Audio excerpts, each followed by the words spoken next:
Alors le premier tour c'est ce dimanche pour l'élection présidentielle. Ça va être un grand moment car la bataille a été rude entre les deux principaux candidats depuis plusieurs mois, depuis même 2 mois que le président sortant est entré en campagne. Comment cette campagne de Nicolas Sarkozy s'est d'abord déclinée dans les Hautes-Pyrénées? Eh bien nous avons été sur le terrain depuis le 21 janvier exactement. Nous avons distribué des documents sur les marchés. 21 janvier, 25 février, 10 mars, 31 mars. Ensuite, j'ai organisé des réunions dans 10 cantons, pour ce qui me concerne, de la première circonscription. 10 réunions.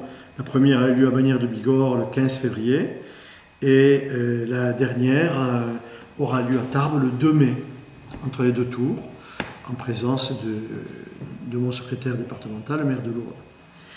Nous avons également eu des moments forts pendant cette campagne, cette animation pour la campagne présidentielle, avec Henri Guénaud d'abord le 27 janvier dernier, devant 500 personnes, puis ensuite le 7 mars dernier avec Jean-François Copé devant 800 personnes. Ça a été 2 temps forts de cette campagne.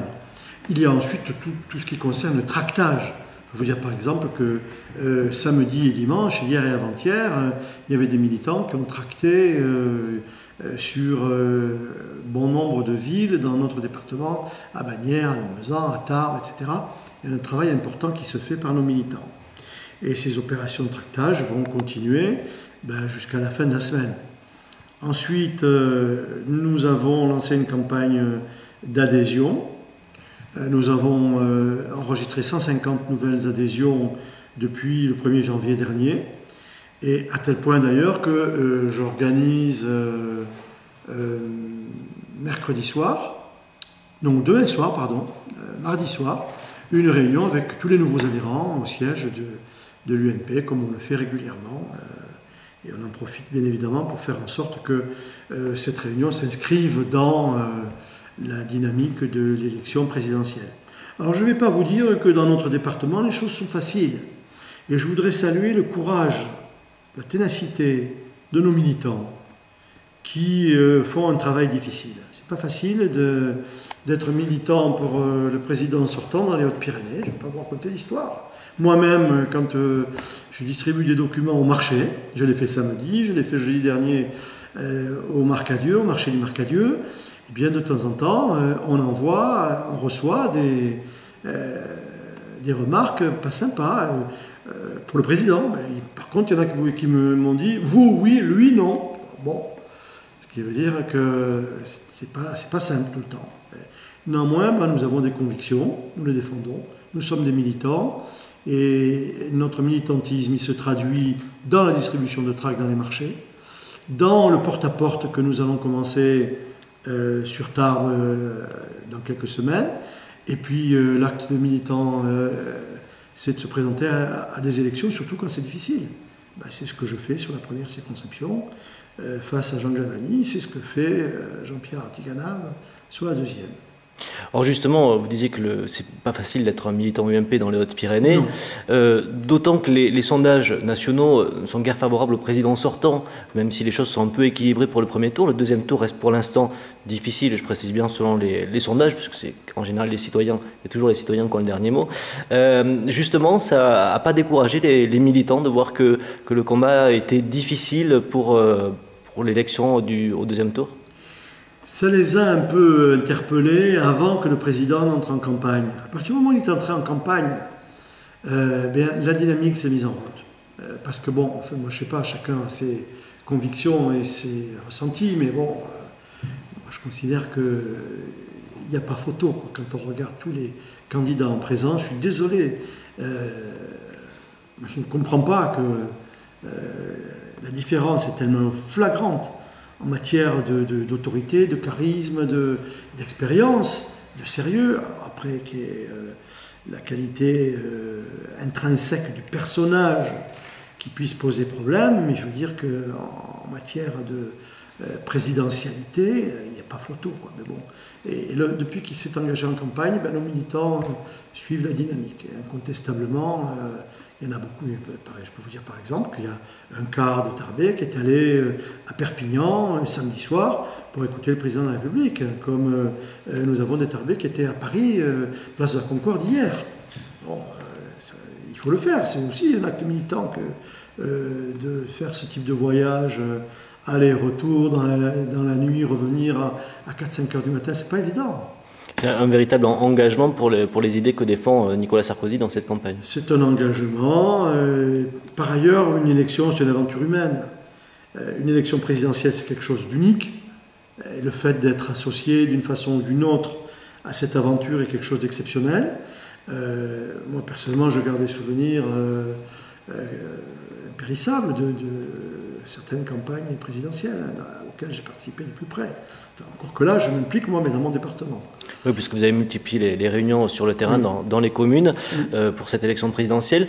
Vous avez également accueilli au moins 2 reprises ici Nicolas Sarkozy dans les Hautes-Pyrénées. Est-ce que l'image que vous connaissez de l'homme politique et de l'homme tout court est le même que celui qu'on peut voir à la télévision? Non, pas du tout. C'est ça qui est dommage. Moi, il y a 2 personnages qui ont une image qui est faussée par la médiatisation. C'est Nicolas Sarkozy et Alain Juppé, qui sont tous les deux dans l'intimité absolument adorable, d'une simplicité incroyable et qui ont une image parfois un peu de rigidité, peut-être moins sympathique, alors qu'en réalité ils sont extrêmement sympathiques. Nicolas Sarkozy est venu ici effectivement à 2 reprises. La dernière, il est venu en avril 2008, donc en tant que président de la République. Il était venu avant, en 2007. Moi, et nous avons gardé un excellent souvenir de ses visites à Tarbes. Qu'il soit, comme il était à l'époque, ministre de l'Intérieur ou président de la République, moi, je n'ai pas vu de différence dans la qualité de la personne en tant que telle. Est-ce que vous pensez que le fait que la crise économique ait surgi en France et en Europe a peut-être plombé le bilan qu'aurait pu avoir Nicolas Sarkozy durant c'est une évidence. Je veux dire, est-ce que vous ne croyez pas qu'il y a quelque part un peu de mauvaise foi à reprocher au président de la République de ne pas avoir tenu ses engagements en matière de chômage, par exemple? C'est vrai qu'en 2007, le chômage était à 7,5%. Et qui s'était engagé à continuer à le diminuer, alors qu'il diminuait tous les mois progressivement. Il a dit « je vais continuer à réduire le chômage ». C'était au début de l'année 2007. Puis fin 2007, fin 2008, il y a eu les crises qui ont sévi dans le monde entier et dans l'Europe entière, avec les résultats en matière de chômage que nous connaissons dans tous les pays d'Europe, sauf l'Allemagne. Pourquoi? Parce que l'Allemagne a engagé des réformes structurelles en 2007 que nous n'avons pas réussi à faire admettre en France. En 2007, c'était avec M. Schröder, socialiste. Bon. Alors, c'est pas facile, en effet, mais je crois que les gens feront la part des choses. Et de dire à quelqu'un, c'est scandaleux, vous n'avez pas tenu vos engagements, alors qu'il y a une crise qui a frappé l'Europe entière, je ne veux pas, moi, dire qu'il y a des circonstances atténuantes. Il y a des circonstances, tout court. Cette crise, elle a fait mal à tous les pays. Regardez le taux de chômage en Espagne. Presque 25%, 45% des jeunes de moins de 25 ans qui sont au chômage.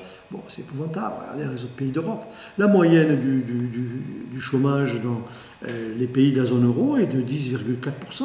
Nous sommes à 9,9% pour l'instant. Je ne dis pas que c'est bien, mais je veux dire, il y a une explication générale qui fait que, bon, on ne peut pas lui reprocher de ne pas avoir réussi l'exploit qui a été celui de l'Allemagne grâce aux réformes structurelles qui ont été accomplies par M. Schröder en 2007, où il a augmenté la TVA de 3 points, il a réduit les charges des entreprises, il a rendu plus compétitives, ce que peut-être le président de la République aurait dû faire un peu plus tôt, mais il a engagé la réforme des retraites, c'est pas rien. C'est 24 milliards d'économies sur le régime de retraite à l'horizon 2017-2018. C'est exactement le déséquilibre actuel de nos régimes de retraite. À mon avis, ce ne sera pas suffisant, il faudra encore en faire d'autres, mais bon. Quand on regarde l'âge de la retraite dans les autres pays d'Europe, c'est pas 62 ans, hein, c'est 67, 68 ans, certains pays. Donc on a encore du chemin à faire, malheureusement. C'est justement pour ça que vous pensez que Nicolas Sarkozy doit être réélu, parce qu'il y a des réformes qui ont été mises en place, une politique qui a été mise en place, et qui doit se poursuivre encore 5 années de plus?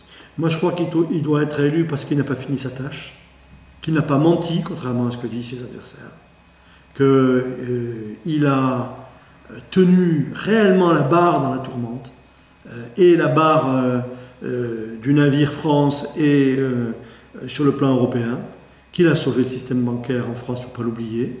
On n'a pas vu comme on a pu le voir dans certains pays, ou comme on l'a connu après la crise de 29, les gens faire la queue dans les guichets de banque pour retirer leurs économies. Nous avons aujourd'hui un taux d'épargne en France qui est le taux le plus important depuis 1983, 17% de taux d'épargne. Nous avons, contrairement à ce que disent certains, eu une évolution du pouvoir d'achat qui a été positive.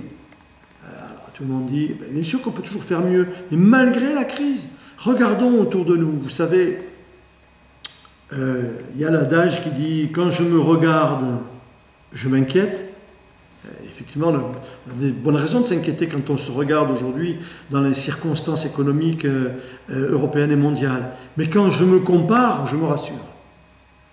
Ça serait bien que ceux qui s'inquiètent à juste titre pensent aussi à se comparer. Et vous verrez que la comparaison n'est pas toujours défavorable à la France, et cela grâce au président de la République.